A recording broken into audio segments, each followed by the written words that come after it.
இன்று அநேகர் வாழ்க்கையில் எத்தனையோ காரியங்களை நாம் காத்து நடக்கிறோம், பத்திரமாக வச்சு நடக்கிறோம். நமக்கு ஒரு பொருள் கிடச்சா அந்த பொருளை என்ன செஞ்சிடறோம், பத்திரம் பண்ணுறோம். ஒரு நகையை பத்திரம் பண்ணுறோம், ஒரு ட்ரெஸ்ஸை பத்திரம் பண்ணுறோம், நம்ம வீட்டை நல்லா பாதுகாக்கிறோம், எல்லாமே பத்திரம் பண்ணி வச்சுருக்கிறோம். ஆனால் நாம் பாதுகாக்க வேண்டிய ஒரே ஒரு காரியத்தை நம்ம அசால்ட்டாக விட்டுடுறோம். பார்த்துக்கணும். இப்போ நம்ம ஒரு காரியத்தை மட்டும் நம்ம பாதுகாப்பாக வச்சுக்கிட்டோம்னா நம்மளுக்கு விளைவினம் வராது, நமக்கு வறுமை வராது, நமக்கு நிந்தை வராது, நமக்கு அவமானம் வராது, நமக்கு கஷ்டம் வராது, பிள்ளைய வாழ்க்கையில் போராட்டம் வராது, பிள்ளையை எழும்புவாங்க, பிள்ளையை பிரகாசிப்பாங்க, பிள்ளையை வெளிச்சம் கொடுப்பாங்க, பிள்ளைய ஜாதிகளை சொந்தமாக்குவாங்க, பிள்ளைய போகிற இடத்துல நல்லா அற்புதமாக குடும்பம் நடத்துவாங்க. வந்து பிள்ளைகளுக்கு வரப்போகிற மருமையை நல்லவனாக வருவான், மோசக்காரனாக வரமாட்டான், முரட்டாட்டமாக வரமாட்டான், எல்லாமே நல்லபடியாக இருக்கும். ஆனால் நம்ம ஒரே ஒரு காரியத்தை மட்டும் செய்யாதனால தான் பல இன்னல்களையும், பல துயரங்களையும், பல கஷ்டங்களையும், பல வெறுப்புகளையும், மனித கசப்புகளையும் சம்பாதித்து கொண்டு இந்த நாட்களில் வாழ்ந்து கொண்டு இருக்கிறோம். பார்த்துக்கொள்ளும். எங்கேயாவது ஒரு பக்கம் நமக்கு எதிராளி இருக்க தான் செய்கிறாங்க, எங்கேயாவது ஒரு பக்கம் நமக்கு கசப்பு இருக்க தான் செய்கிறது, எங்கேயாவது ஒரு பக்கம் நம்மளை குறித்து குற்றப்படுத்த தான் செய்வாங்க, எங்கேயாவது ஒரு பக்கம் நம்மளை குறித்து, நம்முடைய பிள்ளைகளை குறித்து ஒரு முறுமுறுப்பு இருக்கத்தான் செய்கிறது. ஆனால் இது எல்லாம் ஏன் வருது, எதுக்கு நடக்குது? கர்த்தர் வந்து இப்படிலாம் உண்டாக்கலையே, இப்படியெல்லாம் படைக்கலையே, இப்படி இருங்கன்னு சொல்லி கொடுக்கலையே, ஏன் இப்படி வருது அப்படின்னு கேட்டால் அதுக்கு ஒரே ஒரு காரணம் என்னன்னு கேட்டிங்கன்னா நம்முடைய இருதயம். வசனம் சொல்லுகிறது, வாசிங்க, நீதிமொழிகள் 4:23. நீதிமொழிகள் 4:23. எல்லா காவலோடும் உன் இருதயத்தை காத்துக்கொள், அதனிடத்து நின்று ஜீவ ஊற்று புறப்படும். பார்த்தீங்களா? ஜீவ ஊற்று அப்படின்னா என்ன அர்த்தம்னா ஜீவன், அதாவது வாழ்வு. ஜீவ ஊற்றுன்னா என்னது? வாழ்வு, வாழ வைக்கக்கூடிய ஒரு வழி. அப்போ உன் இதயத்தில் ஜீவ ஊற்றப்பட வேண்டும் என்றால் உன் எல்லா காவலோடும் உன் இருதயத்தை காத்துக்கொள். அதாவது எல்லா காவலோடும் உன் இருதயத்தை காத்துக்கொள் அப்படின்னு சொல்லப்பட்டிருக்கிறது. இன்றைக்கி நம்ம மட்டும் இருதயத்தை மட்டும் சரியாக நம்ம காத்துக்கிட்டோம்னா நம்ம வாழ்க்கையில் ஒரு பிரச்சனையும் வராது. சில பொருட்களை நாம் காத்துக்கொள்கிறோம், சில உடைமைகளை நாம் காத்துக்கொள்கிறோம், அது கடைசி வரைக்கும் இருக்காது. ஆனால் நீங்கள் வந்து உங்கள் இருதயத்தை நீங்கள் காத்துக்கொண்டு நீங்கள் நடந்தீங்கன்னா உங்கள் இருதயத்தில் என்ன உண்டு? ஜீவ ஊற்று என்ன செய்யும்? உண்டாக பார்த்துக்கொள்ளும். அன்பை நீங்கள் காத்துக்கொள்ள வேண்டும், இரக்கத்தை நீங்கள் காத்துக்கொள்ள வேண்டும், தாழ்மையை நீங்கள் காத்துக்கொள்ள வேண்டும், சமாதானத்தை நீங்கள் காத்துக்கொள்ள வேண்டும், தயவை நீங்கள் காத்துக்கொள்ள வேண்டும். இதையெல்லாம் நீங்கள் காத்து கொண்டு நடக்கும்போது இது நம்முடைய வாழ்க்கையில் என்ன செய்ய நடக்கும். ஆனால் எப்போதெல்லாம் நம்ம கோபப்படுகிறோமோ அப்போது அன்பை நாம் காத்துக்கொள்ளவில்லை. எப்பெல்லாம் நாம் வந்து ஒரு வெறுத்து பேசுகிறோமோ அப்போது சமாதானத்தை நம்ம என்ன செய்யவில்லை, காத்துக்கொள்ளவில்லை. அதாவது ஒரு மனிதன் வந்து கோபப்படும்போது நம்முடைய தலையிலிருந்து கால் வரைக்கும் இருக்கிற அந்த நரம்புகள், அந்த சில சதைகள், சில உறுப்புகள் என்ன செய்யுமா, அப்படியே டைட்டாக அப்படி வெடைச்சி போய் நிற்குமா கோவப்படும் போது. அப்படியே சில பேர் கோவப்படும் பார்த்திங்கன்னா கண்ணு ஒரு மாதிரியாக இருக்கும், அப்படியே மூஞ்சி ஒரு மாதிரியாக இருக்கும், ஏதாவது டக்குன்னு போட்டு உடைப்பாங்க. ஒருத்தர் வந்து ஒரு கையில் ஒரு கட்டு போட்டு வந்தார். எதுக்கு கட்டு போட்டிருக்கீங்கன்னு கேட்டேன். அவர் சொன்னார், என் மனைவி ஏதோ ஒன்று சொன்னால், ஏதோ சொல்லும்போது எனக்கு கோபம் வந்துருச்சு, அவள் அடிக்க முடியல, ஒரு இது மேலே அடித்தேன், என் கையை வெட்டி பிடிச்சி 7 தையல் 8 தையல் போட்டேங்கிறார். அந்த கோபத்தில் இப்படி ஓங்கி அடிக்கும்போது அது கண்ணாடியில் பட்டு 7 தையல் ரத்தம் பிளட்டு பூரா போய் பல கஷ்டப்பட்டார். அப்போ ஒரு கோபம் மனிதனுக்கு வரும்போது நம்முடைய உடம்பில் சில உறுப்புகள் பாதிப்படைகிறது. இது நிறைய பேருக்கு தெரிய மாட்டேங்குது. அப்போ என்னென்னா ஒரு அமைதியை காத்துக்கொள்ள தெரியல, ஒரு சமானத்தை காத்துக்கொள்ள தெரியல. மிஞ்சின கோபம் பாவம் அப்படின்னு வேதம் சொல்லுகிறது. மிஞ்சின கோபம் பாவம் சொல்லப்பட்டிருக்கிறது. அப்போ இப்படி அதிகமான ஒரு கோபப்பட்டுக்கிட்டு நம்ம எழும்பும்போது நடக்கிற காரியம் நம்முடைய உடம்பில் பாதிப்பு. எப்படி பாதிப்பு? நரம்பில் பாதிப்பு, எலும்பில் பாதிப்பு, உள்ளான உறுப்புகள் பாதிப்பு. பாருங்கள், இப்போ நம்ம உடம்புல ஒரு இரைப்பை இருக்குது. அந்த இரைப்பையை என்ன அது மென்மையாக தான் இருக்கும் பார்த்துக்கொள்ளுங்க. அது பாட்டு வேலை செஞ்சுக்கிட்டே இருக்கும் பார்த்துக்கொள்ளுங்க. குடல் எடுத்துக்கொள்ளுங்க, அது மென்மையாக இருக்கும். அப்போ அது வந்து என்ன ஆகும், ரொம்ப டைட்டாக ஆகும்போது என்ன ஆகுன்னு கேட்டிங்கன்னா டக்குன்னு வெடிச்சிடும். டக்குன்னு என்ன செஞ்சு வெடிச்சிடும் பார்த்துக்கொள்ளுங்க. அதான் டென்ஷன் ஆகக்கூடாது பார்த்துக்கொள்ளுங்க, கோவப்படக்கூடாது. அவள் கோவப்படாமல் இருக்குது என்ன செய்யணும், அன்பை என்ன செய்யணும், காத்துக்கொள்ளணும் பார்த்துக்கொள்ளணும். சமானத்தை என்ன செய்யணும், காத்துக்கொள்ளணும் பார்த்துக்கொள்ளணும். சமானத்தை காத்துக்கொள்ளாமல் இருப்பதனால தான் பல போராட்டங்கள், பல துக்கங்கள் வருகிறது குடும்பத்தில்.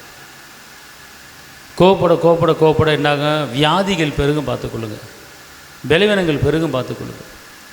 ஏன் இப்போ இந்த மாதிரி பிரச்சனை வருது அப்படின்னு கேட்டால், இருதயத்தை காத்துக்கொள்ள தெரியல. எல்லா காவலோடும் உன் இருதயத்தை என்ன செய்யணும், காத்துக்கொள்ளணும் பார்த்துக்கொள்ளுங்க. அப்போ இந்த இருதயத்தை நீங்கள் காத்து நடந்தீங்கன்னா வரக்கூடாத பணங்கள் வரும், வரக்கூடாத சுகங்கள் வரும், வரக்கூடாத பலன் வரும், எல்லாமே வரும் நீங்கள் காத்துக்கொள்ளும்போது. ஆனால் மற்ற காரியத்தை காத்துக்கொள்றதுனால ஒன்றும் கிடைக்காது, பிரச்சனை தான் வரும். ஆனால் உங்கள் இருதயத்தை நீங்கள் காத்துக்கொள்ளுங்கள். காரணத்தை கொண்டும் பிரச்சனைக்கு நீங்கள் இடம் கொடுக்காதீங்க, வேதனைக்கு இடம் கொடுக்காதீங்க, கோபத்துக்கு இடம் கொடுக்காதீங்க, சண்டைக்கு இடம் கொடுக்காதீங்க, பிரிவினைக்கு இடம் கொடுக்காதீங்க, முரட்டாட்டத்துக்கு இடம் கொடுக்காதீங்க, எரிச்சலுக்கு இடம் கொடுக்காதீங்க. இது எல்லாம் உங்கள் இருதயத்துக்குள்ளே வரக்கூடாது. வராமல் சாந்தத்தையும் நீடிய பொறுமையும் தயவையும் இரக்கத்தையும் தரித்து கொள்ள வேண்டும் என்று வேதம் சொல்லுகிறது. அப்போ இப்படிப்பட்ட காரியம் மட்டும்தான் நம்முடைய இதயத்துக்குள்ளே இருக்கணும். அப்படின்னா வேறு எதையும் உள்ளே வரவிடாமல் உங்கள் இதயத்துக்கு நீங்கள் என்ன செய்யணும், உங்கள் ஆத்மாவுக்கு வேலி அடைக்கணும். உங்கள் இதயத்துக்கு என்ன செய்யணும், வேலி அடைக்கணும். நம்மவா டக்குன்னு திறந்து விட்டுருவோம், உள்ளே உட்காந்துக்குவோம், கோவம் வந்துடும். கடைசியில் அது எங்கே கொண்டு விடுன்னு கேட்டிங்கன்னா, அது ஒரு மரண போராட்டத்தில் ஒரு சில உள்ளான காயங்கள், உறுப்புகள் பழுதடைய வேண்டிய நிலைமை வந்துடுது. அதனால் இருதயத்தை நீங்கள் காத்து அவச்சொல், அவதூறு வார்த்தை, வேண்டாத வார்த்தை, நஷ்டமான வார்த்தை, நெருக்கமான வார்த்தை, துக்கமான வார்த்தை, அவிவிசுவாச வார்த்தை, பயத்தின் வார்த்தை, இதெல்லாம் உள்ளே வராமல் நீங்கள் காத்துக்கொள்ளணும். ஒரு காரியத்தை குறித்து நீங்கள் பயப்படுற மாதிரி ஒரு காரியம் வந்துச்சுன்னா அது உள்ளே கொண்டு வரக்கூடாது. ஒரு காரியத்தை நீங்கள் பார்த்தீங்கன்னா ஒரு பயமாக இருக்குன்னா அந்த பயத்தை உள்ளே கொண்டு வரக்கூடாது. பயங்கிறது ஒரு வகை ஆவி, பார்த்துக்கொள்ளுங்க. பயந்தது எனக்கு நேர்ந்தது அப்படிங்கிறார். பயங்கிறது ஒரு பெரிய மரணத்துக்கே கொண்டு வந்துடும். பயங்கிறது பெரிய பிரச்சனையை கொண்டு வந்துடும். அதனால் பயத்துக்கு நீங்கள் என்ன செய்யக்கூடாது, இடம் கொடுக்கக்கூடாது. அதனால தான் மெயினாக நீங்கள் இந்த வெளி தோற்றங்க உறுப்புக்கு கை இருக்குது, கால் இருக்குது, தலை இருக்குது, கண் இருக்குது, இதெல்லாம் நல்லா சுகமாக இருக்கணும் அப்படின்னு கேட்டிங்கன்னா, இந்த உள்ளான மறைக்கப்பட்ட இந்த இருதயம், மறைக்கப்பட்ட இந்த ஆத்மா, இதை நீங்கள் சரியாக நீங்கள் ஃபாலோ பண்ணிங்கன்னா போதும், எல்லாம் வெளியிறங்க நல்லா இருக்கும் பார்த்துக்கொள்ளுங்க. இங்கே கவலையை கொண்டு வந்தீங்கன்னா, இங்கே பிரச்சனையை கொண்டு வந்தீங்கன்னா எல்லா உறுப்புக்கும் சப்ளை ஆகும். கண்ணுக்கு சப்ளை ஆகும், கால் பாதத்துக்கு சப்ளை ஆகும், எல்லாத்துக்கும் சப்ளை ஆகும். அப்போ அதுதான் சொல்கிறாரு, உன் ஆத்மா வாழ்வது போல நீ எல்லாவற்றிலும் நீ வாழ்ந்து சுகமாயிரு. அப்போனா உன் ஆத்மா வாழ்ந்தால் நீ எல்லாவற்றிலும் என்ன செய்வாய், நீ வாழ்ந்திருப்பாய். அப்போனா இதுக்கு என்ன அர்த்தம்னு கேட்டிங்கன்னா, நீ உன் இதயத்துக்கு காவல் வை. எல்லா காவலோடும் உன் இதயத்தை நினைச்சி காத்துக்கொள். அப்பொழுது என்ன ஓடும், உன் இதயத்தில் என்ன ஜீவ நீரூற்று உண்டாகும். ஜீவ நீரூற்று உண்டாகும், மன அமைதி உண்டாகும், சந்தோஷம் உண்டாகும், சமாதானம் உண்டாகும். அதான் நீங்கள் காத்துக்கொண்டு வாழணும். எதை காத்துக்கொண்டு வாழணும், இருதயத்தை என்ன செய்யணும், காத்துக்கொள்ள வேணும். இப்போ யாராச்சும் ஒரு சின்ன ஒரு துக்கத்தை சொல்லிட்டாங்கன்னா அதை நீங்கள் அதை சேர்த்து வச்சுக்கிட்டு சேவ் பண்ணிக்கிட்டு அதுவே திருப்பி நீங்கள் மெடிடேட் பண்ணி அதை தியானம் பண்ணிங்கன்னா, அதுவே திருப்பி சொன்னீங்கன்னா அது உள்ளே வச்சு எடுக்கிறீங்கன்னு அர்த்தம். ஏதோ ஒரு அவமான பேச்சு உனக்கு வந்துருச்சு, திருப்பி ஏங்க அவன் இப்படி சொல்லிவிட்டாங்க, இப்படி சொல்லிவிட்டாங்க, என்னை இப்படி பேசிவிட்டான் அப்படின்னு சொல்லி திருப்பி சொல்கிறீங்க தெரியுமா. அப்போ உள்ளே வச்சு எடுக்கிறீங்க. அந்த இது நீங்கள் இதயத்துக்குள்ளே வச்சு உட்கார வச்சிட்டீங்க, அது வெளியே எடுத்து போடணும். காவல் வைக்கல, வேலி அடைக்கணும். உங்கள் இதயத்துக்கு நினைச்சு வேலி அடைக்கணும். வேண்டாத வார்த்தைகளை உள்ளே இறக்கக்கூடாது, நஷ்டமான வார்த்தைகள் உள்ளே வரக்கூடாது, அவிவிசுவாசன வார்த்தை உள்ளே இறக்கக்கூடாது. அதான் காவல். அதை உள்ளே இறக்கி வச்சுட்டிங்கன்னு வச்சுக்கொள்ளுங்களேன், ஒரு முள்ளை உள்ளே வச்சுட்டிங்கன்னா குத்திக்கிட்டே இருக்கும் பார்த்துக்கொள்ளுங்க. அதனால தான் எல்லா இதயத்தோடு உங்கள் இதயத்தை காத்துக்கொள்ளணும். இன்னொரு வசனம் சங்கீதம் 34:14, தீமையை விட்டு விலகி நன்மை செய், சமாதானத்தை தேடி அதை தொடர்ந்து கொள். அப்படின்னா இங்கே பாருங்க, தீமையை விட்டு விலகி என்ன செய்யணுமா, அப்படின்னா என்ன, தீமையை விட்டு என்ன செய்யணும், விலகணும், நன்மையை செய்யணும். நம்ம போய் தேடுற காரியம், நம்ம போய் பார்க்குற காரியம் எப்படிப்பட்ட ஒரு காரியமாக இருக்கும்னா, சமாதானத்தை தேடி. எப்படி போட்டிருக்கு, நீங்கள் சமாதானத்தை தேடினீங்கன்னா உங்கள் குடும்பத்தில் நீங்கள் உங்கள் பிள்ளைய சமாதானமாக வாழ்வீங்க. நம்ம என்ன செய்யணும், யாராவது ஒரு பிரச்சனை வந்துருச்சு, வா கூட வா போவோம் அப்படின்னு கூட போய் புறப்பட்டு போயிடுறோம். நம்ம ஒரு குடும்பத்தை சண்டை இருக்குது, அது என்னென்னு பாட்டுருவா, அவனு போய் அந்த சண்டையோட நீங்கள் கலந்துக்கிட்டு இருக்கக்கூடாது. ஒரு பிரிவினைக்கு நீங்கள் கலந்துக்கிட்டு இருக்கக்கூடாது, ஒரு நெருக்கத்துக்கு நீங்கள் கலந்துக்கிட்டு இருக்கக்கூடாது. இங்கே வசனம் என்ன சொல்லுது, சமாதானத்தை தேடு அப்படிங்கிறார். சமாதானமாக வாழ்கிறதுக்கு உண்டான வழி என்ன, அதைத்தான் பார்க்கணும். சமாதானத்தை தேடு சொல்கிறார், தேடி கண்டுபிடி சமாதானத்தை அப்படிங்கிறார். அப்போ இன்றைக்கி நம்ம இதயத்தில் எதை தேடணும்னு கேட்டால், சமாதானத்தை என்ன செய்யணும், தேடணும்னு பார்த்துக்கொள்ளுங்க. சமாதானத்தை தேடி சமூகத்தை தேடி வாழும்போது கர்த்தர் ஒரு பெரிய காரியத்தை செய்யும். நல்லா தெரிஞ்சு கொள்ளுங்க. இன்றைக்கி ஒரு தக்காளி தோட்டம் அப்படின்னு சொல்லி போட்டால் அந்த தக்காளி தோட்டத்துக்கு சுற்றி ஒரு வேலி அடைச்சி ஒரு பாதுகாப்பு இருக்கும்போது தக்காளி காய்ச்சி பழமாக வரும்போது நல்ல ஒரு பாதுகாப்பாக இருக்கும். ஆனால் வேலி அடைக்காத தோட்டத்தில் டக்குன்னு எல்லாம் என்ன செய்வாங்க, பிடுங்கிட்டு போயிடுவாங்க. பலனை பார்க்க முடியாது, சம்பாத்தியத்தை பார்க்க முடியாது, வருமானத்தை பார்க்க முடியாது. வேலி அடைச்சா தான் பாதுகாப்பு. வேலி அடைச்சா தான் ஆடு மாடு எதுவும் உள்ளே போகாது. ஒரு தோட்டம்னு இருந்தால் ஒரு காம்பவுண்ட் சுவர் வச்சுருப்பாங்க அல்லது ஒரு வேலி அடிப்பாங்க. ஏன்? ஒரு சப்பாட்டா பழ தோட்டம் இருக்குது, ஒரு தக்காளி தோட்டம் இருக்குது, ஏதோ ஒரு தோட்டம் இருக்குன்னா தோட்டத்தை அப்படியே வெட்டாவளியை வைக்க மாட்டாங்க. அதை சுற்றி என்ன செய்வாங்க, வேலி அடைப்பாங்க. ஏன் வேலி அடைப்பாங்கன்னா ஆடு மாடு உள்ளே வரக்கூடாது. அப்படி வேலி அடைக்காமல் இருந்தாங்கன்னா ஆடு மாடு உள்ளே புகுந்து அந்த தோட்டத்தை அழிச்சிரும். பன்னி தோட்டத்தை அழிச்சிரும், அந்த தக்காளியை சாப்பிட்ரும். தக்காளி சில பேர் களவாண்டு போவாங்க. கடைசியில் பலனை பார்க்க முடியாது, ஆசீர்வாதத்தை பார்க்க முடியாது, வருமானத்தை பார்க்க முடியாது. ஏன்? வேலி அடைக்காதனால. அப்போ அதை காட்டிலும் நம்முடைய இதயத்துக்கு நம்ம வேலி அடைக்கணும்.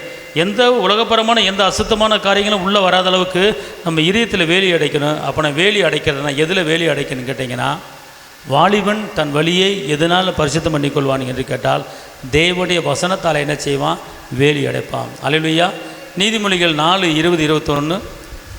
என் மகனே என் என் வார்த்தைகளை கவனி, என் வசனங்களுக்கு உன் செவியை சாய், அவைகள் உன் கண்களை விட்டு பிரியாதிருப்பதாக, அவைகள் உன் கண்ணை விட்டு பிரியக்கூடாது, அவைகள் உன் இருதயத்துக்குள்ளே காத்துக்கொள், அவைகளை உன் இருதயத்துக்குள்ளே காத்துக்கொள். எதை இருதயத்தில் காத்துக்கொள்னு கேட்டால் தேவனுடைய வசனத்தை இருதயத்தில் என்ன செய்யணும், காத்துக்கொள்ளணும்.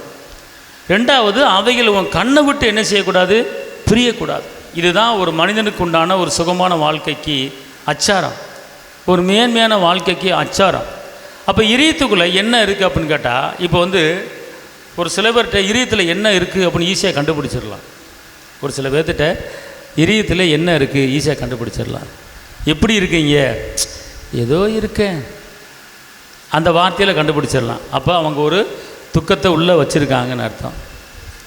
எப்படி நல்லா இருக்காரா, என்னத்தை அவன் திருந்த மாட்டான், அவன் என்னைக்கு திருந்தியே என்ன ஆக போகுது, அவ்வளோதான், என் தலையெழுத்து அவ்வளோதான்.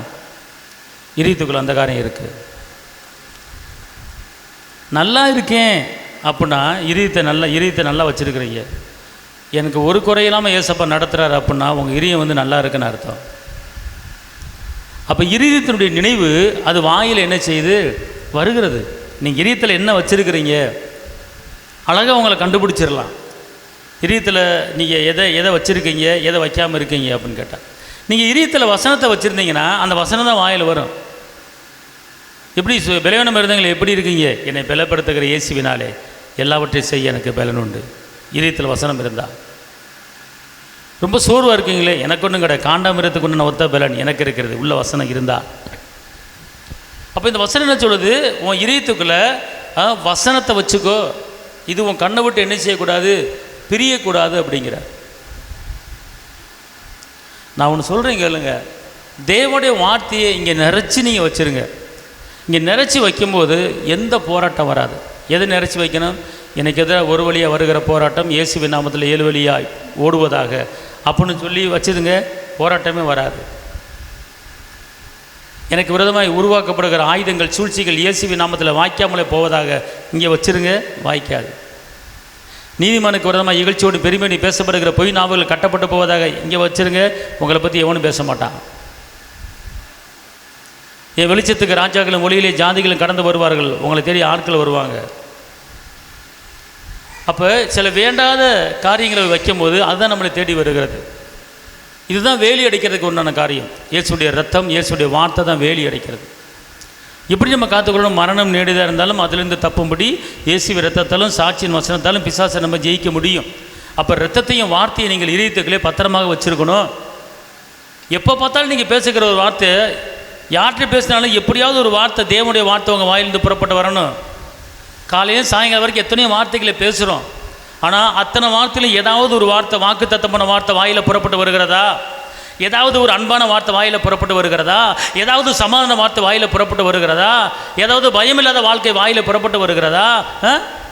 ஏதாவது ஒரு கஷ்டம், நஷ்டம், வேதனை, அப்படி ஆகி போச்சு, இப்படி இதுதான் வாயில் புறப்பட்டு வருகிறது ஒழிய, நான் எழும்புவேன், நான் பிரகாசிப்பேன், வெளிச்சம் கொடுப்பேன், ஜாதிகளை சொந்தமாக்குவேன், எனக்கு விரோதமாக உருவாக்கப்படுற ஆயுதங்கள் வாய்க்காத போகும், எனக்குள்ளே தேவ மகிமை இருக்குது, எனக்குள்ளே இயேசு இருக்கிறார், எல்லாம் அவர் பார்த்துக்கொள்வார் அப்படிங்கிற வார்த்தை நமக்கு வராது. ஒன்றுமே இல்லை அப்படின்னாலும் அந்த வார்த்தை வாயில் வரணும். வரும்போது அவர் பார்த்துக்கொள்வார். யெகோவா ஈரே என் கூட இருக்கிறாரு, அவருக்கு எல்லாம் தெரியும், அவருக்கு தெரியும், அவர் பார்த்துக்குவார். காட்டு புஷ்பங்களை கவனித்துப்பார், விதைப்பதுமில்லை, அறுப்பதுமில்லை, களஞ்சத்தில் சேர்த்துப்பதுமில்லை, அவைகளுக்கு பரமபிதா பிழை போட்டுக்கிறேன்னு சொல்லியிருக்கிறாரு. எனக்கு அவர் இருக்கார், அவர் பார்த்துக்குவார்னு சொல்லும்போது இந்த வார்த்தையை பார்ப்பார். அவர் பார்த்து என்ன செய்வார்? நம்மளை காத்துக்கொள்வார். ஆமென், அல்லேலூயா. அப்படின்னா காலையில் சாயங்காலம் வரைக்கும் நீ பேசுகிற வார்த்தையில் எப்படியாவது தேவனுடைய வாக்குத்தத்த வசனங்கள் வரும். சுக வார்த்தை இருக்கிறது, பெலன் வார்த்தை இருக்கிறது, சமான வார்த்தை இருக்கிறது, அன்பு இருக்கிறது, பொறுமை இருக்கிறது, ஐஸ்வர்யம் இருக்கிறது, எத்தனையோ வார்த்தைகள் இருக்கிறது. பிரச்சனைகளை முறியடிக்கக்கூடிய வார்த்தை இருக்கிறது, சமானத்தை உடைத்து போடுகிற வார்த்தை இருக்கிறது. அதையெல்லாம் இங்கே பத்திரமா வச்சிருக்கணும். பத்திரமா வச்சிருக்கும் போது தான் நம்மளுக்கு எந்த பிரச்சனையும் கொடுக்காது. பார்த்துங்க, வசனங்கிறது ஒரு பெரிய வேலி. பார்த்துக்கொள்ளுங்க, வசனங்கிறது ஒரு பெரிய வேலி, அது உங்களுக்கு தெரியாது. அதான் சொல்கிறார் ஞானி, காத்துக்கவும், இதயத்தை காத்துக்கவும். இதயத்தில் வேலி போல வசனம் எப்போது இருந்துக்கிட்டே இருக்கு. இருதய பலகையில் எழுதி வச்சுக்கோங்கிறார். இப்போ கை விரலில் கட்டிக்கோ அப்படிங்கிறாரு. இப்போ கண்ணை விட்டு பிரியக்கூடாது அப்படிங்கிறார். எவ்வளோ வார்த்தை பாருங்கள். இப்போ கையில் கட்டிக்கங்கிறாரு, இதயத்தை விட்டு பிரியக்கூடாதுங்கிறாரு, எழுதிய பலகையில் எழுதி வைங்கிறாரு, அதுவும் கண்ணை விட்டு பிரியக்கூடாதுங்கிறாரு. அப்போ இதெல்லாம் கரெக்டாக நம்ம ஃபாலோ பண்ணும்போது தான் பிரச்சனைங்கிற வராது.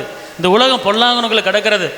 இந்த இதயத்துக்குள்ளே எந்த காரியத்தை நீங்கள் கொண்டு வரீங்களோ அது தேடி வந்துடும். நம்மக்கிட்ட பயத்தை கொண்டு வந்தால் பயம் வந்துடும், சண்டையை கொண்டு வந்தால் சண்டை வந்துடும், பிரச்சனையை கொண்டு வந்து பிரச்சனை வந்துடும். பிரச்சனை பற்றி பேசாதீங்க. பிரச்சனை பற்றி பேசுங்க, பிரச்சனை உள்ளே இருக்கனால தான் பேசுறீங்க. அன்பை பற்றி பேசுங்க, சமானை பற்றி பேசுங்க, உயர்வை பேசுங்க, மேன்மையை பேசுங்க, அற்புதங்களை பேசுங்க, அதிசயங்களை பேசுங்க. அவர் செய்த அற்புதங்களை அதிசயங்களை விவரித்து என்ன செய்யுங்க? பேசுங்கன்னு சொல்லி வசனம் இருக்கிறது. அப்போ விவரித்து பேசுறதுக்கு எத்தனையோ காரியம் இருக்கிறது. அவர் செய்த அற்புதங்களையும் அவர் செய்த அதிசயங்களையும் உன் ஆவிலானே நீ விவரித்து பேசு அப்படின்னு தேவனுடைய வார்த்தை இருக்குது. அப்படின்னா செங்கரை பறந்துருக்கிற அவ்வளோ பெரிய அற்புதம் பண்ணவர் நம்மளுக்கு அற்புதம் பண்ண மாட்டாரா? பேசுங்க வாயில். நான்லாம் எழுந்த லாசரை உயிரை எழுப்பியிருக்கிறாரு, என் பலவீனத்தை மாற்ற மாட்டாரா? மாற்றுவார். அப்படி பேசுங்க. இளம் வாலிபனை பாடையில் தூக்கிட்டு போகும்போது உயிரை எழுப்பினவர், அற்புதம் செஞ்சவர் எனக்கு அற்புதம் செய்ய மாட்டாரா? வாயை திறந்து பேசுங்க. ஞானிகள் வெட்கப்படும்படியாக பேதைகளை ஞானியாக மாற்றின்னு சொல்லியிருக்காரு. என் பிள்ளை நல்லா படிக்க, என் பிள்ளை எலும்பு, என் பிள்ளை எந்த இடத்துல வைக்கப்பட்டாலும் என் பிள்ளை எலும்பி பிரகாசின்னு சொல்லி பிள்ளையை குறித்து நீங்கள் வாயை திறந்து பேசி பாருங்கள். உங்கள் பிள்ளை எலும்பும். உங்கள் வாயின் வார்த்தையில் தான் எல்லாமே உங்கள் குடும்ப உயர்வு, மேன்மை எல்லாமே அதில் தான் அடங்கியிருக்கு. வேறு ஒன்றும் கிடையாது. உங்கள் ஒரு படிப்பு காரியமாக வேறு ஞானமாக ஒன்றுமே கிடையாது. எல்லாமே உங்களுக்குள்ள அடங்கி இருக்கிறது. உங்கள் இதயத்தில் அடங்கி இருக்கிறது. இதயத்தின் நினைவு எப்படி இருக்கிறதோ அப்படி தான் உங்கள் வாழ்க்கையே இருக்கும். வாழ்க்கையே இருக்கும். வெட்டாந்தரம் தான் நீரூற்றுகளாய் மாறும். அவாந்தர வழி தான் பாதையை உண்டாக்குவார்.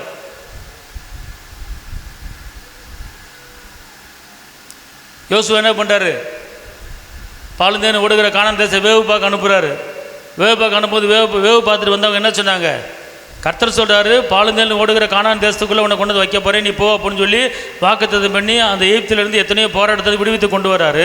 கடைசி எண்டில் போய் அந்த ஆசீர்வாத சுதந்திரிக்க போகும்போது அது வேவு பார்க்க போகும்போது சொல்கிறான், அவங்க பயங்கரமானவங்க, அவங்களோட நம்ம சண்டை போட முடியாது, அவங்க பெரிய ஆளுக்கு அப்படின்னு சொல்லும்போது உடனே அடுத்து என்ன நடக்குது? அடுத்து எல்லா மக்கள் என்ன பண்ணுறாங்க? அங்கேயே நாங்கள் இருந்திருக்கலாம், எதுக்கு இங்கே கூட்டி வந்தீங்க அப்படின்னு சொல்லி முறுமுறுப்பு உண்டாகுது. ஆனால் யோசுவா காலேப் என்ன சொல்கிறாங்க? நம்ம போய் அதை என்ன செய்வோம்? சுதந்திரிப்போம் அப்படிங்கிறாங்க. சுதந்திரிச்சாங்க. அப்போனா ஒரு பக்கம் ஒரு பக்கம் பயத்தை காட்டுறாங்க, ஒரு பக்கம் நெருக்கத்தை காட்டுறாங்க, நம்மளால் முடியாதுன்னு சொல்கிறாங்க. ஆனால் இன்னொரு பக்கம் அதை பார்த்து ஆமா சாமியை போட்டுக்கிட்டு நம்பிடாதீங்க, அதுக்கு உண்டான எதிர்மறையான பேச்சை பேசணும். அவங்க ஆளுங்க தான், இஸ்ரேல் மக்கள் தான். வேவப்பாக்கர் ஒரு 4 பேர்த்தை அனுப்புகிறாரு. அவங்க போய் பார்த்துட்டு ஐயோ நாங்கள் பார்த்தோம், அவங்க இப்போ ராட்சசமாக இருக்காங்க, பெரிய ஆளாக இருக்காங்க, நம்மளாம் அவங்ககிட்ட மோத முடியாது, செத்து போயிடுவோம், நம்ம திரும்பி வழியை பார்த்துட்டு போக வேண்டியதான் அப்படின்னு சொல்லி அவிவிசுவாசமான வார்த்தையை பேசுகிறாங்க. ஆனால் இங்கே யோசுவாவும் காலேபும் நம்ம போய் சுதந்திரிப்பன்னு சொல்கிறாங்க. சுதந்திரிக்கிறேன். அந்த மாதிரி எதிர்மறையான பேச்சு எப்போ உங்கள் காதில் கேட்குறீங்களோ அதை ஏற்றுக்கொள்ளாதீங்க. அதுக்கு ஆமசாமி போடாதீங்க. அதுக்கு எதிர்மறையான வார்த்தை, ஏகப்பட்ட வார்த்தை இருக்குது. இந்த ஒரு சப்ஜெக்ட் என் பிள்ளை படிக்க மாட்டேங்குது, என்ன செய்யணும் தெரியல அப்போனா இதை விட்டு வேறு பக்கம் அனுப்புங்க, இந்த காலேஜ் விட்டு வேறு பக்கம் காலேஜ் தேருங்க, சரியில்லைன்னு விட்டுருங்க, ஏன் இந்த பிள்ளை இப்படி இது பண்ணுறீங்க அப்படின்னா சரி, அப்போல்லாம் ஒன்றும் கிடையாது. ஞானிகள் வெட்கப்படும்படியாக பேதைகளை ஞானியாக மாத்திர வல்லமையை கர்த்தர் கொடுக்குறாரு. காண்டாமிரத்துக்கு உண்டான ஒத்த பிறனை கர்த்தர் கொடுத்துருக்கிறாரு. திரும்ப பயப்படுறதுக்கு அடிமைத்தனத்தின் ஆவியை கொடுக்கல. அப்பா பிதாவை கூப்பிட பண்ணுகிற புத்திர சிவேரத்தின் ஆவியை கொடுத்துருக்கிறாரு. நல்லா படிப்பான், பேதை ஞானியை மாத்திர வல்லமை என் கூட இருக்குது, நல்லா படிப்பான் அப்படின்னு சொல்லி எதிர்மறையான பேச்சு, அந்த எதிர்மறையான பேச்சை முறியடித்து இப்படிப்பட்ட வார்த்தையை நீங்கள் விடும்போது பிள்ளை எழும்பிடும். பிள்ளை முன்னாடி பயத்தையோ நெருக்கத்தையோ பார்த்து போப்பா, அவன் நினச்சாதாப்பா பயமாக இருக்குது அப்படிலாம் சொல்லி அனுப்பக்கூடாது பிள்ளைய. உனக்குள்ளே இருக்கிறவர் பெரியவர், நீ பெரிய காரியத்தை செய்ய போகிற அப்படின்னு சொல்லி தான் பிள்ளைகளை அனுப்பணும். படிக்கிற பிள்ளைகளை நீங்கள் பயத்தை ஊட்டி வளர்க்கக்கூடாது, தைரியத்தை ஊட்டி வளையணும். எபிரேயரில் சொல்லப்பட்டிருக்க அவருடைய இரத்தத்தாலே நமக்கு என்ன உண்டாயிருக்கிறது? தைரியம் உண்டாயிருக்கிறது. இரத்த சிந்தி தைரியத்தை கொடுத்துருக்கிறார். அப்போ நீங்கள் தைரியத்தை பேசணும், அன்பை பேசணும், சமானத்தை பேசணும், வெற்றியை பேசணும், விடுதலையை பேசணும், அற்புதங்களை பேசணும், அதிசயங்களை பேசணும், உயர்வை பேசணும், ஞானத்தை பேசணும். இதைத்தான் பேசி பேசி பேசி பிள்ளைகளை வளர்க்கணுமே ஒழிய பார்த்துப்போ பயமாக இருக்கு அப்படின்னு சொல்லும் போது அது உள்ள ஏற்கனவே பயந்து போயிருக்கோம். மேற்கொண்ட பயத்தை ஊட்டி வளர்க்கக்கூடாது. கர்த்தர் எனக்கு சகாயர், நான் பயப்படேன். இதுதான் இதயத்தில் இருக்கணுமே தவிர வேறு எதுவும் இதயத்தில் என்ன செய்யக்கூடாது, இருக்கக்கூடாது. நீதிமொழிகள் 3:21, என் மகனே, இவைகளை உன் கண்களை விட்டு பிரியாதிருப்பதாக மெய் ஞானத்தையும் நல்ல யோசனையும் காத்துக்கொள். மெய் ஞானத்தையும் நல்ல யோசனை என்ன செய்யணுமா? நீங்கள் அதான் நல்ல ஞானமான காரியங்களை காத்துக்கொள்ளணும். பிழைக்கிறதுக்கு ஞானம், சாலமோன் ஞானத்தை கேட்டார். அப்போ அந்த ஞானம் அவருக்குள்ளே இருந்தனால தான் ஞானத்தோடு செயல்படுறார். அப்போ ஞானம் உள்ளே இருந்தால் என்ன செய்யணும்? ஈஸியாக நம்ம என்ன செய்யலாம், வாழ்ந்துடலாம். பார்த்துக்கொள்ளுங்க. அப்புறம் என்ன போட்டிருக்கு? மெய் ஞானத்தை காத்துக்கொண்டு மெய் ஞானத்தையும் நல்ல யோசனையும் காத்துக்கொள். நல்ல யோசனை. இப்போ ஒருத்தர் வாழ்வதற்கு வழி ஒரு நல்ல யோசனை ஒருத்தங்க சொன்னாங்கன்னா அந்த யோசனையை உள்ளே வச்சுக்கணும். அவங்க கூட சேராத, அவங்க கூட பேசாத, அது யோசனை இல்லை. விழுந்து போன மதில்களை திருப்பி எழுப்பி கட்டுக்கிற வல்லமை ஒன்ட்ட இருக்கிறது. நீ இழந்த எல்லாவற்றையும் திரும்ப பெற்றுக்கொள்ள போகிற தைரியம் மாறு, காத்துக்க. நல்ல யோசனை கிடைக்கதா உள்ளே வச்சு காத்துக்கொள்ளுங்க. தவறான யோசனையை தூக்கி போட்டுருங்க. அதான் இங்கே என்ன சொல்லப்பட்டிருக்கு? மெய் ஞானத்தை காத்துக்கொள்ளுங்க, நல்ல யோசனை என்ன செய்யுங்க, காத்துக்கொள்ளுங்கன்னு சொல்லப்பட்டிருக்கிறது. அடுத்து நீதிமொழிகள் 4:13 சொல்லுகிறது, புத்திமதியை உறுதியாய் பற்றிக்கொள். புத்திமதியை உறுதியை பற்றிக்கொள், அதை விட்டு விடாதே, அதை விட்டு விடாதே, அதை காத்துக்கொள், அதை காத்துக்கொள். அதுவே உனக்கு ஜீவன், அதுவே உனக்கு வாழ்வு, அதுவே உனக்கு ஜீவன், அதுவே உனக்கு மேன்மை, அதுவே உனக்கு உயர்வு. அப்பனா நீ புத்திமதிகள், ஆலோசனைகள், ஒருத்தர் அட்வைஸ் பண்ணுறாரு, நல்ல அட்வைஸ் பண்ணுறாரு, புத்திமதி சொல்கிறாரு. அப்போனா அதை நீங்கள் கேட்டுக்கிட்டு அதை காத்துக்கொள்ளணும். நீ என்ன சொல்கிறது, நான் என்ன கேட்குறது, நீ எல்லாம் ஒரு ஆளாக எனக்கு புத்திமதி சொல்ல, நீ எல்லாம் எனக்கு ஒரு ஆளாக ஆலோசனை கொடுக்க அப்படின்னு சொல்லிட்டு புத்திமதி சின்ன பிள்ளையை புத்திமதி சொன்னாலும் அதை ஏற்றுக்கொள்ள வேண்டும். இயேசு 12 வயதில் போதிச்சார். நல்லா தெரிஞ்சுக்கொள்ளுங்க. நல்ல ஆலோசனைகளை நீங்கள் ஏற்றுக்கொண்டு அதை காத்துக்கொள்ளணும். அந்த புத்திமதிகளை நீங்கள் காத்துக்கொள்ளும் போது வாழ்க்கை வளம் பெறும், வாழ்க்கை மேன்மை அடையும். அதான் அந்த வசனத்தை திருப்பி வாசிக்க. அந்த வசனத்தை, புத்திமதியை உறுதியாய் பற்றிக்கொள், உறுதியாய் பற்றிக்கொள், அதை விட்டு விடாதே, அதை விட்டுறாதீங்க, அதை காத்துக்கொள், அதை காத்துக்குங்க, அதுவே உனக்கு ஜீவன், அதுவே உனக்கு ஜீவன், அதுவே உனக்கு வாழ்வு, அதுவே உனக்கு ஜீவன், அதுவே உனக்கு ஜீவன். இப்போ நான் சின்ன பிள்ளையில் இருக்கும்போது 4ஆவது படிக்கும்போது 5ஆவது படிக்கும் போதெல்லாம் எங்கள் அப்பா பைபிள் வசனங்களை சொல்லி கொடுப்பார், பைபிள் வசனங்களை கதை சொல்லுவார்.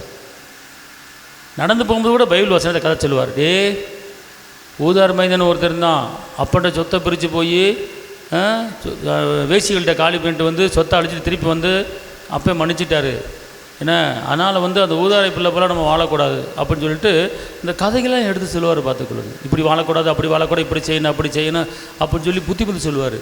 நான் சரிப்பா போக மாட்டேன். அப்புறம் பரியாசக்கார இடத்துல உட்காரக்கூடாதுரா, வீண் வார்த்தையில பேசக்கூடாதுரா, கிளவி பேச்சில் பேசக்கூடாதுரா, அங்கெல்லாம் போய் உட்காரக்கூடாதுரா, ஸ்கூலு விட்டு நேராக வீட்டுக்கு தான் வரணும், 4 பேர் நின்று பேசக்கூடாது. டீ கடைக்கு எதுக்கு போகிற நீ, டீ கடையில் 4 பேர் நின்று எதுக்கு பேசுகிற நீ, நான் நேற்று பார்க்குறேன் டீ கடையில் நிற்கிற நீ, இனிமேல் டீ கடையில் நிற்கிறத பார்த்தேன்னு வச்சுக்க, பெல்ட்டை கழட்டிடுவேன், ஒழுக்கமாக இருந்துக்கணும், தெரியுதா, ஒழுக்கமாக இருக்கணும், ஒழுக்கம் வரணும் அப்படின்னு அடிக்கடி இப்படியே அட்வைஸ் பண்ணிகிட்டே இருப்பார். நான் அதை கேட்டு கேட்டு கேட்டு பயந்துக்கிட்டு நேச மாட்டேன், போக மாட்டேன், கொள்ள மாட்டேன்.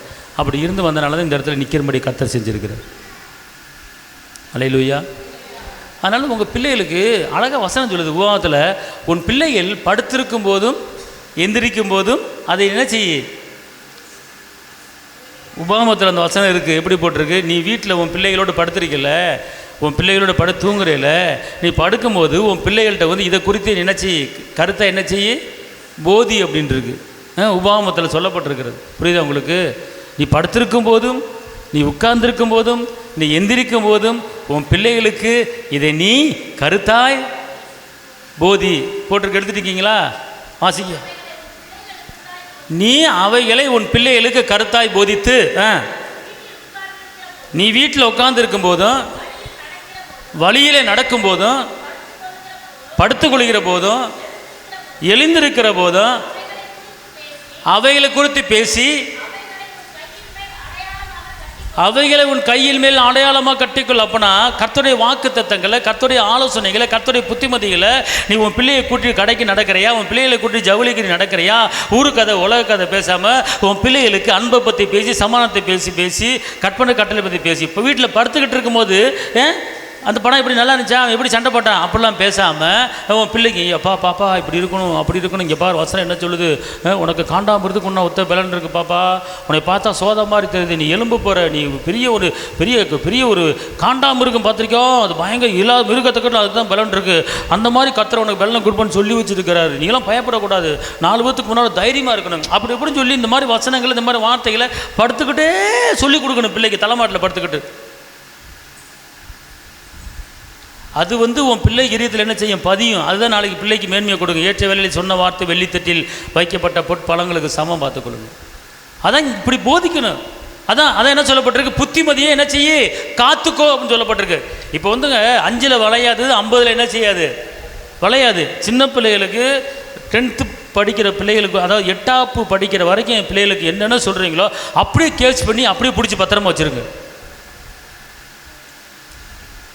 காலேஜ் படிக்கிற பிள்ளைங்க ஒரு சில நேரங்களில் மறந்துடுங்க. ஆனால் காலேஜ் போகிறதுக்கு முன்னால் நீங்கள் பிள்ளைகளுக்கு என்னென்ன சொல்லிக் கொடுக்குறீங்க, என்னென்ன கற்றுக் கொடுக்குறீங்க, எந்தெந்த வசனம் சொல்லிக் கொடுக்குறீங்க, இப்படி போகக்கூடாது, இப்படி வரணும், இதை பேசணும், இதை பேசக்கூடாது, அந்த இடத்துக்கு போகாது, இந்த இடத்துக்கு போகாது, அவன்கிட்ட பாரு, இப்படிலாம் நல்லா நீங்கள் கவுன்சிலிங் பண்ணி நல்லா பிள்ளைகளை கற்றுக் கொடுத்தீங்கன்னா அது அப்படியே பிள்ளை இதயத்தில் காத்துக்கொள்ளும், பார்த்துக்கொள்ளும், அப்படியே தங்கிடும், பார்த்துக்கொள்ளுங்க. நான்லாம் ஒரே ஒரு வாட்டி தான் சர்ச்சுக்கு போகிறேன்னு சொல்லிட்டு சுத்த போனேன். ஆனால் ஒரே ஒரு வாட்டி தான் பெல்ட் அடி வாங்கினேன். அதுக்கப்புறம் நான் எங்கேயுமே போல கரெக்டாக ஆலயத்துக்கு போயிடுவேன், பார்த்துக்கணும். அதான் புத்திமதியை ஏற்றுக்கணும். அது ஏற்ற வேலை சொன்ன வார்த்தை வெள்ளித்தட்டில் வைக்கப்பட்ட பொற்பழங்களுக்கு சமம். பெற்றோர்கள் பிள்ளைகளை வளர்க்குறதுக்கு உண்டான ஒரு கடமையை நீங்கள் பெற்றிருக்கிறீங்க. அப்படி சொல்லும்போது ஆட்டோமேட்டிக்காக ஒரு குறிப்பிட்ட ஸ்டேஜில் வளர்த்துட்டிங்கன்னா அது பாட்டு வளர்ந்துட்டு அது பாட்டுக்கு உங்கள் புத்தியை, உங்கள் ஆலோசனையை, கர்த்தருடைய வாக்குத்தத்தங்களை பிடிச்சி அது பாட்டு போயிட்டே இருக்குங்க. நீங்கள் ஒன்றும் வளர்க்க வேண்டிய அவசியம் கிடையாது, சொல்லித்தர வேண்டிய அவசியம் கிடையாது. கர்த்தருடைய வசனம் ஞானம், அது நடத்தும். வெக்கப்பட்டு போக மாட்டீங்க. தலைநபர் உங்கள் பிள்ளைகளை குறித்து உங்களுக்கு ஆசீர்வாதம் தான், மேன்மை தான், உயர்வு தான். யார் பற்ற பிள்ளைன்னு சொல்லி 4 பேர் பேசும்படியான ஒரு கிருபை எங்கே இருக்குது? அதான் உன் வாலிப பிரயாத்திலே சிருஷ்டிகரை நினைன்னு சொல்லப்பட்டிருக்கிறது. அல்லேலூயா. அதான் கட்டளையே, அதான் நீதிமொழிகள் 7:2 சொல்லப்பட்டிருக்கு. வாசிங்க. என் கட்டளைகளையும் என் போதகத்தையும் உன் கண்மணியை போல் காத்துக்கொள். அதை கட்டளையும் போதகத்தையும் காத்துக்கோங்கிறார்.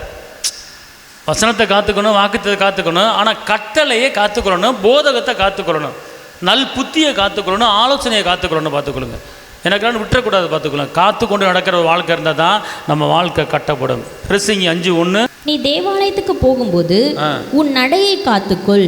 மூடர் பலியிடுவது போல் பலியிடுவதை பார்க்கிலும் செவி கொடுக்க சேர்வதே நலம். அதாவது நடக்கும்போது, போகும்போது, வரும்போது காத்துக்கணும். நடக்கும்போது 4 பேர் வருவான், 4 பேர் போவான், 4 பேர் பேசுவான்.